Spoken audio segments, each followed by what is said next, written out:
কুয়েটে ভিসির পদত্যাগের দাবিতে শিক্ষার্থীদের অবস্থান কর্মসূচি পালন করছেন শিক্ষার্থীদের একাংশ। হলের তালা ভেঙে ভেতরে প্রবেশের চেষ্টা করছেন তারা।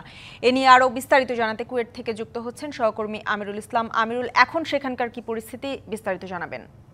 তালা ভেঙে যে প্রবেশ চেষ্টা না, তালা ভেঙে প্রবেশ করেছে। বিশেষ করে আমি রয়েছে যে এই খুলনা প্রকৌশল প্রযুক্তি বিশ্ববিদ্যালয় যে খানজান আলী হল রয়েছে, সেই হলটি ছিল কিছুক্ষণ আগে। এখানটায় যারা আন্দোলনরত শিক্ষার্থী ছিলেন তারা কিন্তু এসেছিলেন মিছিল সহকারে, এবং মিছিল সহকারে এসে যে তারা এক দফা দাবি বাস্তবায়ন যেমন করছেন, অনুরূপভাবে তারা যে হল রয়েছে সেই হলে তালা ভেঙে এই ছাত্রাবাসে যারা আছে তাদের প্রবেশের সুযোগ করে দিয়েছেন।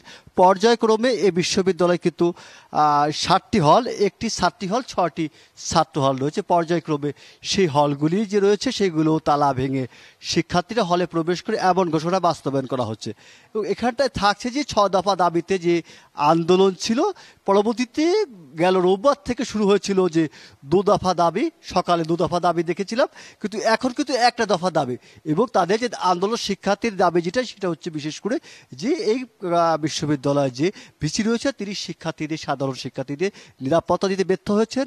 তিনি প্রশাসন যে মামলা হয়েছেন, এবং সেই কারণে তারা এই ভিসির অধীনে, প্রশাসনের অধীনে যে তদন্ত প্রতিবেদন এসেছে, সেই তদন্ত প্রতিবেদনের ভিত্তিতে যে 37 শিক্ষার্থীকে বহিষ্কার করা হয়েছে তাদের যে নামের তালিকা প্রকাশ করতে হবে। অনুরূপভাবে যে বিসিকে বিভিন্ন দায় নিতে, বিশেষ করে যে বহিরাগতদের হামলা, রাজনৈতিক পরিবেশ সৃষ্টি করা এবং শিক্ষার্থীদের নিরাপত্তা দিতে ব্যর্থ হওয়ার দাবি তুলেছেন তারা।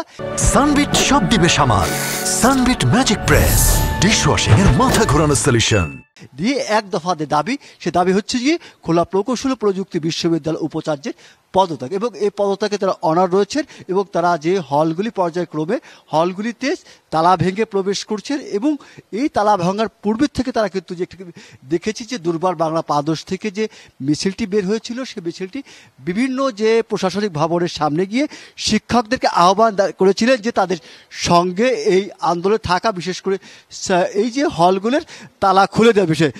যার কারণে যে এখানটায় কিন্তু এখন শিক্ষার্থীরা রয়েছে যারা, তারা কিন্তু পর্যায়ক্রমে যে আরও যে 6টি ছাত্রাবাস রয়েছে, ছাত্রদের যে ছাত্রাবাসের তালা ভেঙে প্রবেশ করবেন এবং এক দফা দাবিতে তারা আন্দোলন চালিয়ে যাবেন। এটাই ছিল সর্বশেষ অবস্থা।